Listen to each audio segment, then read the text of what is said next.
Vamos avançar na quinta leitura da obra de Santana Dionísio, intitulada Leonardo de Coimbra, Pensamento e Drama. Na última leitura, a quarta, tivemos o problema da bateria terminar abruptamente quando estávamos a ler no momento em que Santana Dionísio explica a aproximação intensa ao mistério da morte que Leonardo de Coimbra desenvolve com a morte inesperada do seu filho.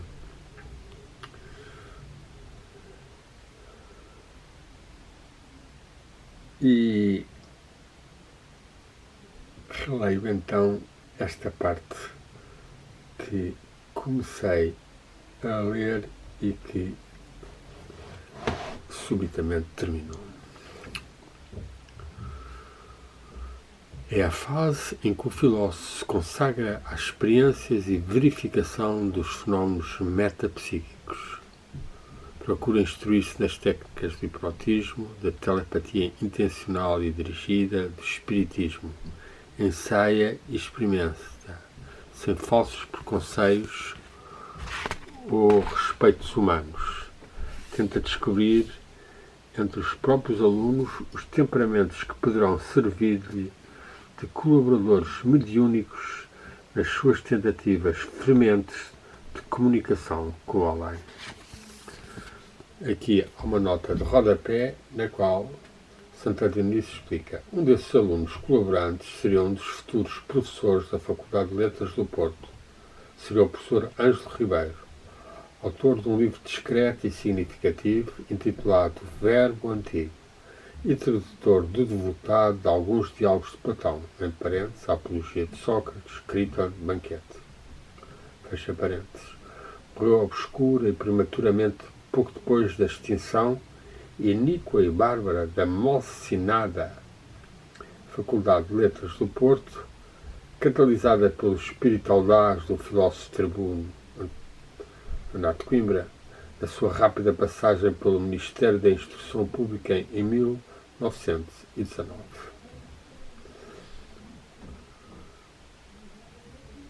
Com essas experiências, continuamos, e sobretudo uma que por momentos lhe pareceu decisiva, realizou mais uma das suas obras, A Luta pela Imortalidade, cujo título dramático diz tudo.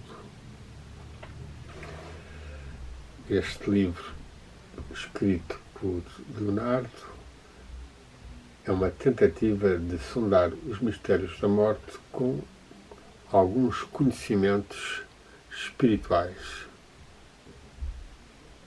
Qual era essa capacidade que Leonardo tinha para poder tratar destes mistérios tão grandes como são os do além? Sua intuição, os seus estudos, mas faltava-lhe algum discernimento, alguma intuição e orientação de mestres. E assim não conseguiu tanto como poderíamos pensar. Mas um dia talvez façamos uma pequena leitura sobre a luta pela imortalidade. Passamos ao quarto capítulo deste livro de Santana Dionísio, Revelação de uma Antinomonia. À medida que o tempo vai passando, vemos mais claramente a razão do grande e vazio que de chofre se fez sentir entre nós quando Leonardo de Coimbra partiu para o desconhecido. E ao mesmo tempo reconhecemos que o seu pensamento, longe de se enovoar, se tornou, por assim dizer, mais preciso, no duplo sentido, mais nítido e mais necessitado pelos que perderam.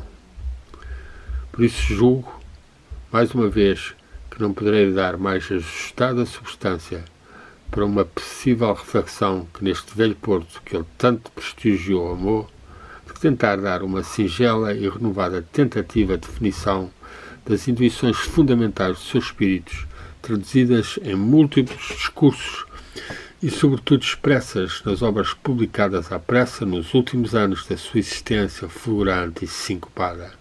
É o que faremos de modo conciso. Por volta dos 30, essa idade promissora e tão decisiva, Leonardo atinge pode ser, como diria Santo Agostinho, o máximo fulgor do seu ímpeto catalisante e taumatúrgico, reflexivo e discursivo, despertante e arrebatado. É o momento em que, depois de dar à luz a alegria, a dor e a graça e a luta pela imortalidade, dois livros estranhos e distintos da prodigiosa inspiração terrenal e transcendente, traça em uma rápida monografia exegética e perscrutante a sua interpretação do pensamento filosófico de Antero Quental, explicando de uma maneira inteiramente inovadora o processo dialético do dramático fim tão sibilino do filósofo poeta Antero Quental. Com emocionante poder eloquente, no introito desse breve estudo, diz Leonardo de Coimbra: nenhum povo tem o direito de abandonar os seus homens de mais alto espírito à simples admiração passiva dos que nas memórias somente trazem a lista dos seus nomes. Admirar um alto espírito é amá-lo, é trazê-lo na melhor companhia das nossas almas. A bela expressão aqui de Santana Dionísio.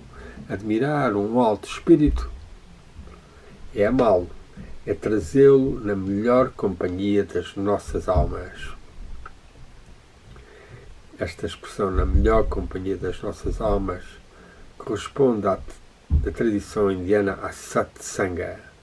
A sanga, a companhia de Sat, da verdade, na melhor companhia das almas. E que melhor companhia, senão a daqueles seres que procuram a verdade e a tentam viver e a aprofundá-la. Voltemos então a ler Santana Dionísio numa de umas mais belos parágrafos do seu trabalho. Diz Leonardo de Coimbra: nenhum povo tem o direito de abandonar os seus homens de mais alto espírito à simples admiração passiva dos que nas memórias somente trazem a lista dos seus nomes. Admirar um alto espírito é amá-lo, é trazê-lo na melhor companhia das nossas almas, de modo que, no calor dessa companhia, exaltemos os nossos valores espirituais. Esta frase que Santana transcreve de Leonardo de Coimbra é altamente desafiante. Há aqui este criacionismo, na medida em que temos como nossos companheiros nas nossas almas Antero de Quental, Leonardo de Coimbra, Santana Dionísio, Erasmo de Roterdão, Pitágoras, Boinra, outros mestres, Ramakrishna, Ranad, Mestre Jesus, Buda, Ali, quem quer que seja. Esses seres exaltam, intensificam os nossos valores espirituais pelos influxos subtis que se transmitem entre os seres que se amam. Diz-nos depois, então, Leonardo de Coimbra: Antero foi um grande escritor humano, sentindo e meditando todos os grandes problemas humanos. Poeta e metafísico, cantou e interrogou. E se muitas vezes o universo respondeu em seus cantos, jamais deixou de os querer eroticamente iluminar à luz da razão o significado para a alma e perante o destino da beleza desses cantos. Fim de citação. E outra citação: como Camilo, como Soares dos Reis, suicidou-se. E todos temos o dever de nos perguntarmos sobre a estranheza de um meio social que não tem carinho capaz de prender à vida os grandes que atravessam com o compasso e a lira, medindo e cantando. Eis aqui um bom desafio a uma maior consciência do sofrimento dos outros, nomeadamente os maiores criadores, como cada um de nós e as próprias aldeias, terras, estados, devem zelar, devem apoiar melhor aqueles que criativamente mais se esforçam e se elevam. Diz-nos então agora Santana Dionísio. As reflexões que Leonardo consagra ao exame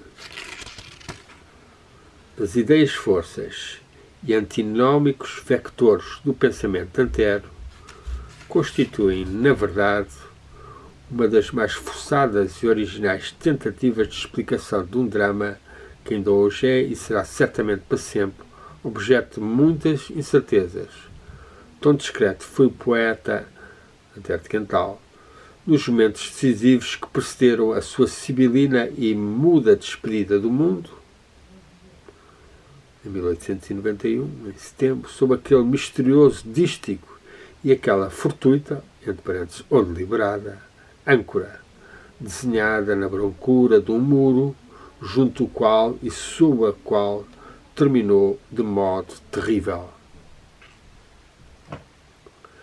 Depois de ter examinado com modelar precisão e sobriedade o conteúdo dos principais escritos filosóficos do reflexivo poeta Antero, Leonardo de Coimbra indaga as raízes do seu tropismo especulativo e as tendências divergentes de ascensão e regresso à madre telúrica que as teriam alimentado. Aqui é interessante vermos que Leonardo de Coimbra e Santana Dionísio realça e destaca tal, observou em Antero essa luta entre esse fator de ascensão e o regresso, o retorno à Mãe Terra, ao suicídio. Será que a Mãe Terra atrai alguma vez o ser para o suicídio? Não me parece.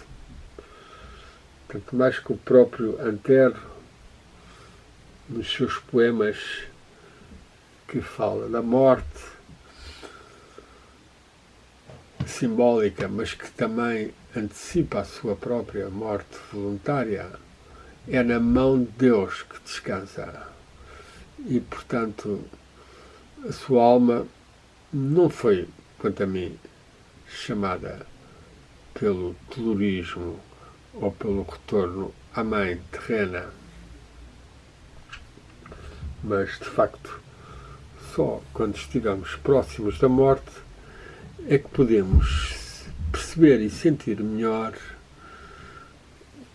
que imagens, que seres, que forças nos prendem à vida na Terra, nos puxam para o mundo espiritual ou nos lançam e desintegram em movimentos perturbados, quais sejam os do suicídio, o da desistência da vida. Será, pois, prematuro podemos considerar plenamente errada esta visão de Leonardo, que a Madre Telúrica, a Mãe Terra, chamava-o ao seu seio.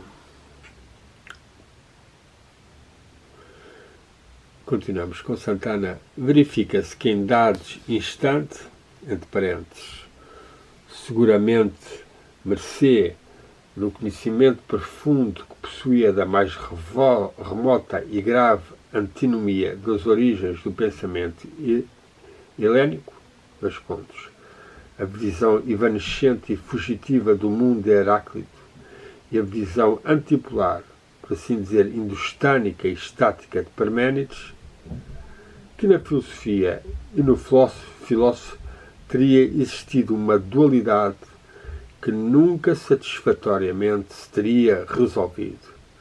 Daí o secreto drama do um e do outro. Como poeta, Antero teria tido uma alma tocada pela profunda melancolia da visão evanescente da realidade.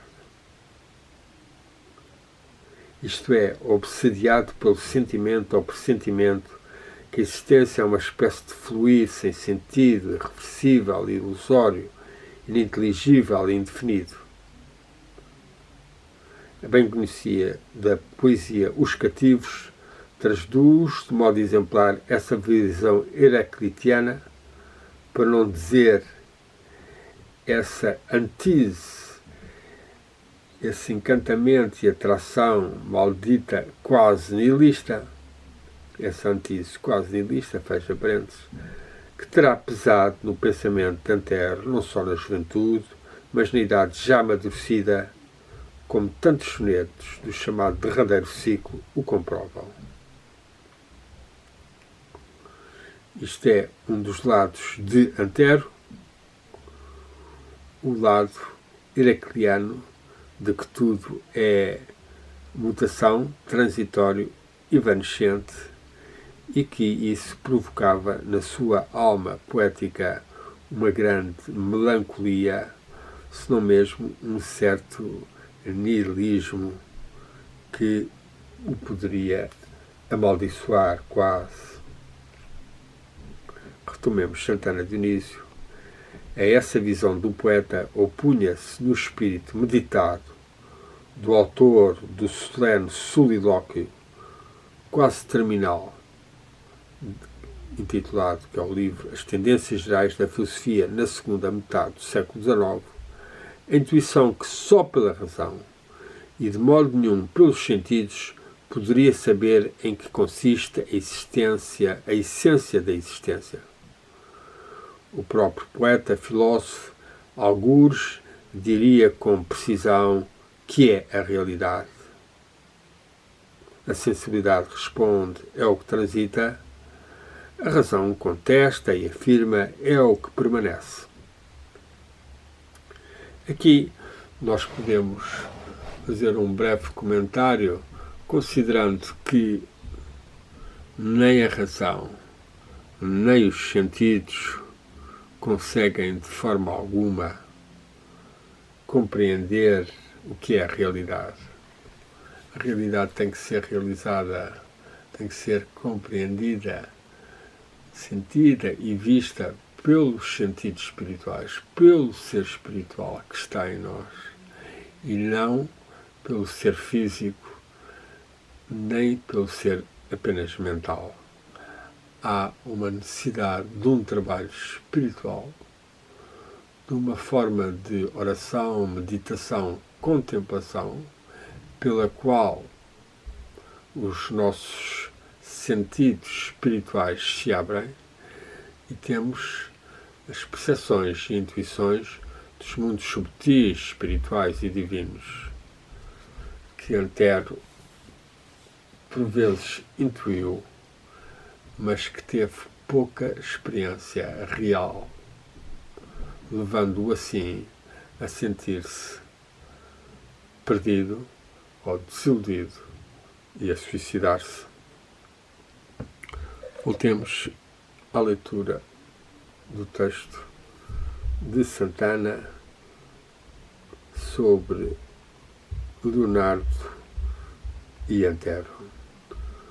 Segundo a interpretação, entre parênteses, iluminante e original, ponto de exclamação, fecha parênteses, de Leonardo Coimbra, o oculto drama do pensamento de Antero estaria precisamente nessa recôndita antinomia de que o seu espírito, ansioso e pendularmente angustiado, era propenso à concepção do mundo como um impensável trânsito do devir, ora crente ou quase crente, que a verídica fonte do ser é aquele ser imóvel ou eterno, inalterável, inefável, inesgotável, que Hegel designaria pela palavra insondável e supra-inteligível de absoluto, e as velhas palavras indostânicas designariam pela palavra sacra de nirvana,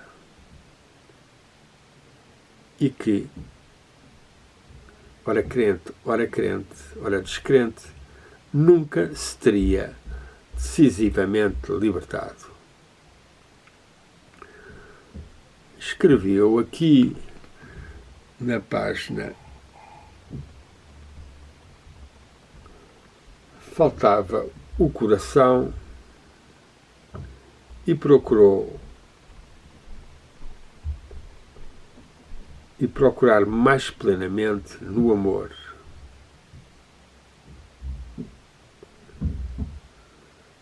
Daí a sua incapacidade de realizar e sentir mais, não esse absoluto hegeliano, mas o ser pessoal e divino, a divindade.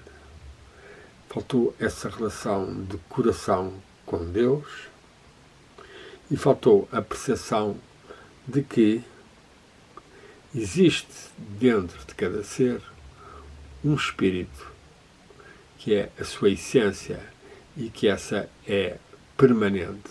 O fluxo dos acontecimentos do nosso próprio corpo, dos nossos pensamentos, é uma realidade, mas existe o observador, a centelha divina dotada de uma capacidade de consciência, de considerar, de contemplar, e, portanto, esta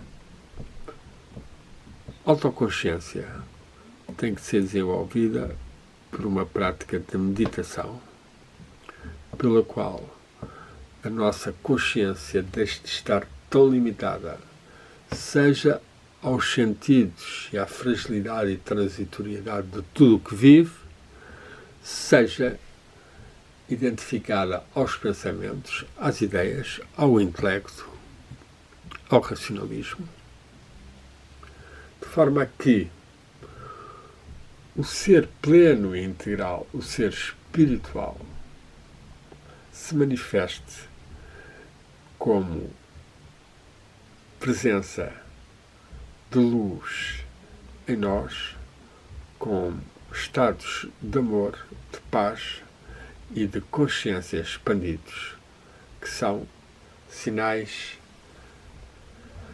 da presença espiritual mais desperta e da ligação e bênção pelos mestres e grandes seres da nossa alma, assim espiritualizada e assim capaz de se curvar em adoração perante a divindade e receber as bênçãos no seu coração, no seu grau. Posso então, este pequeno leitura de um trabalho de Santana Dionísio sobre Leonardo de Coimbra, e agora nesta fase em que se analisou o livrinho que Leonardo de Coimbra escreveu sobre Antero e em que nos debruçamos também de Antero de Quental. Estamos neste momento numa trindade, num triângulo de seres: Santana Dionísio, Leonardo de Coimbra, Antero de Quental e nós, no centro, irradiando amor, invocando amor e sabedoria sobre ele e sobre nós, aspirando a que a divindade nos abençoe mais, nos ilumine mais e que nos possamos identificar mais acima do intelecto e dos sentidos com o coração espiritual, com o espírito, com o fogo do amor. Possam os raios do fogo divino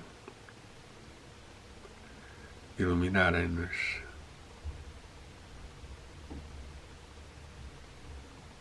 Pintura do mestre Boinra, grande mestre espiritual, com uma obra pictográfica e de escrita de grande valor, a servir de fundo à leitura do livrinho de Santana Dionísio Leonardo de Coimbra, Pensamento e Obra, que teve uma pequena dedicatória, lembrança de uma época de trabalho consagrada à interpretação do nosso velho e sempre novo Leonardo. Oferece ao Pedro Mota José Santana Dionísio, dezembro de 85. Muita luz e amor para Antero, para Leonardo de Coimbra e Santana Dionísio, e para todos nós neste caminho de autorrealização. Lux amor, lux amor. Teos, teos.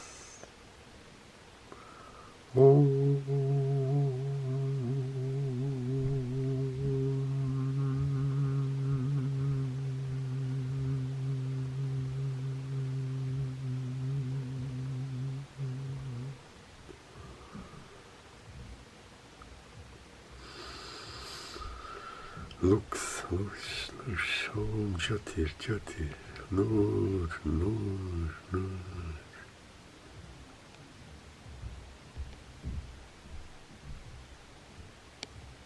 Om.